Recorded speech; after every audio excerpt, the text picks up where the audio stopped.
আজকে এই যে শুভ সন্ধ্যার দিকে এগিয়ে যাচ্ছি। যাই হোক, আমি আব্দুল মতিন বলছিলাম। আপনারা জানেন যে আমি একটা সরকারি জব করি, গণপূর্ততে কর্মরত আছি, পাশাপাশি এই আদর্শ মাইন নার্সারি পরিচালনা করি।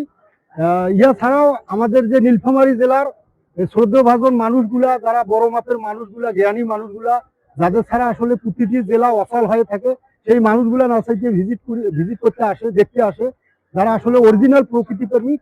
ঠিক সেই রকম আজকে আমাদের শ্রদ্ধেয় স্যার, যিনি আসলে এডিশনাল এসপি স্যার, আসলে খুবই প্রাণবন্ত মানুষ। প্রাণবন্ত বললে আমাদের ভুল হবে। উনি আসলে প্রকৃতিকে এত বেশি ভালোবাসে, আমি মুগ্ধ।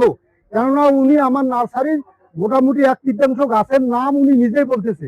যাই হোক, এইরকম বড় মাপের একটা মানুষের মাঝে যে গাছের প্রতি প্রেম আছে, এজন্য আপনারা সবাই দোয়া করবেন। দেশ এবং দেশের বাইরে আছেন, আপনারা স্যারের মুখে শুনবেন যে আসলে স্যার আমাদের নার্সারি এসে কিরকম দেখলো, স্যারের গাছের প্রতি কিরকম অনুগত থাকে।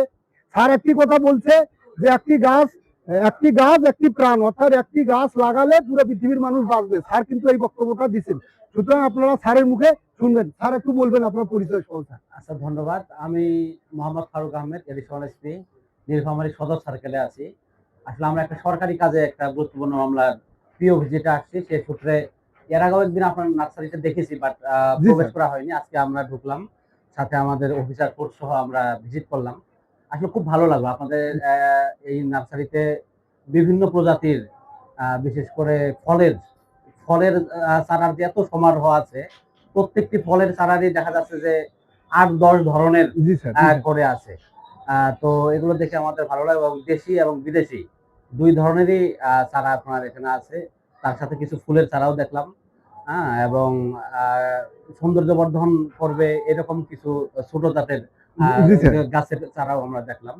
তো এটা আমাদের ভালো লাগলো। আসলে সত্যিকার অর্থে আমিও আমাদের এলাকায় একটি পাঠাগার প্রতিষ্ঠা করেছি। পাঠাগারটির নাম হলো তরুপল্লব পাঠাগার।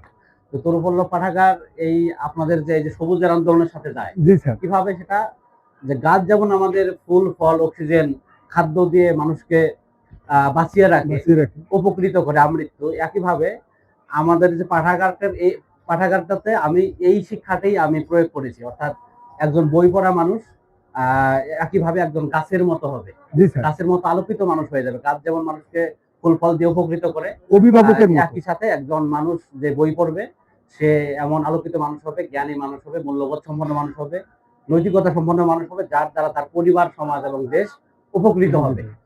তো আজকে আপনাদের যে এই নার্সারি ভিজিট করে ভালো লাগলো।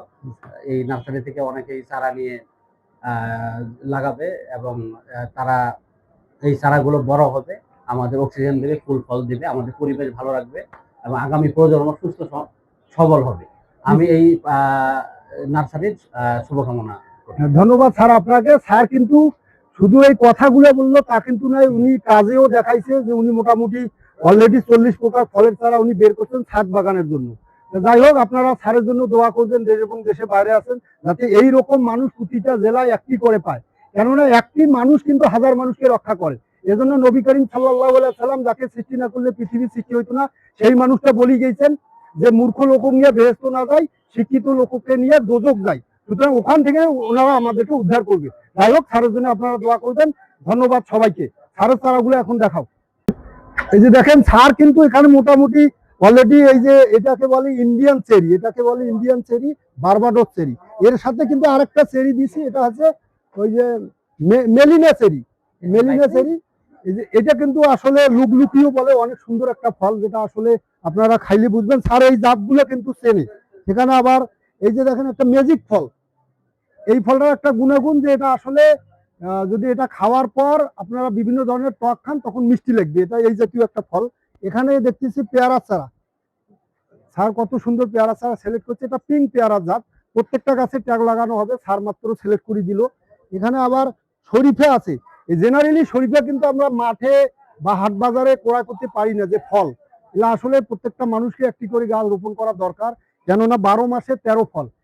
সেই সাথে প্রত্যেকটা যারা বাচ্চারা আছে, বাচ্চাদেরকে অন্তত প্রকৃতির সাথে পরিচয় করিয়ে দেওয়ার জন্য সিপাই হোক চাপাই হোক, যে যেখান থেকেই পারেন বাংলাদেশ এবং বাংলাদেশের বাইরে, দয়া করে একটি করে গাছ লাগাবেন। দেশ এবং দশের এবং পুরো পৃথিবীর 18,000 মাখলুকাতের উপকার করবেন। এখন আপনারা প্রতিটা গাছে দেখতে পান, অথবা এখান থেকে বোঝা যাচ্ছে যে স্যার আসলে কতটা গাছপ্রেমিক মানুষ। এই দিক থেকে কেনাকাটা বাদেও এই যে জেনারেলি যে লটকনের চারা, স্যার কিন্তু লটকনের চারা ক্রয় করছেন। একটা লটকনে কিন্তু কম্বাইন ভিটামিন থাকে, কয়েক প্রকার ভিটামিন লটকনে থাকে। সুতরাং আপনারা আমি মনে করি বাড়ির আশেপাশে কিন্তু 10-20টা ফলের গাছ লাগা যায়।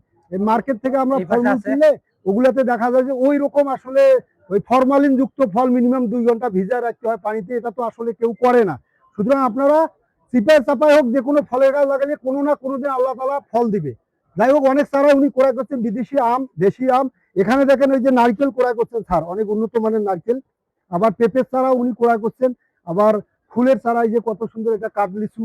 আবার উনি যে নবী করিম সাল্লাল্লাহু আলাইহি সাল্লাম যে বলছিলেন প্রত্যেকটা বাড়িতে একটি করে খেজুর গাছ রোপণ করতে, এটা কিন্তু নবীর বাক্য।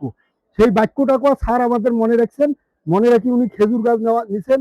আবার বাংলাদেশের যাতে উপকার হয়, বাংলাদেশটার উপকার হয়, এই জন্য উনি কিন্তু দেশের উপকার কেন বললাম আমি বোঝাচ্ছি আপনাদেরকে। এই যে এটা তাল গাছ, এটা কিন্তু তাল গাছ। স্যার তাল গাছ ক্রয় করছে সরকারিভাবে। তাল গাছ কিন্তু বিভিন্ন জায়গায় মানুষ লাগাচ্ছে। কেন লাগাচ্ছে? তাল গাছ লাগাচ্ছে বৈদ্যুতিক যে ইয়া থাকে, বৈদ্যুতিক যে গোলযোগ থাকে, বজ্রপাত। হ্যাঁ বজ্রপাত যে থাকে, এই বজ্রপাত থেকে কিন্তু মানুষ রক্ষা পায়। এই জন্য স্যার তাল গাছ লাগাইতো ইয়া নিছেন। সাথে কিন্তু উনি এই যে ইয়া কিনছেন, এই যে কত সুন্দর, এই যে এগুলো আছে ঝিলমিল ফুল, উনি লাইন আকারে লাগবে, অর্থাৎ লাইন শো। যাই হোক দর্শক, বৃষ্টি হচ্ছে আমাদের এখানে, আপনারা স্যারের জন্য দোয়া করবেন, আদর্শ মানিক নার্সারির জন্য দোয়া করবেন। সবার উত্তরোত্তর মঙ্গল কামনা করিয়া শেষ করলাম। ধন্যবাদ সবাইকে। আসসালামু আলাইকুম। হ্যাঁ।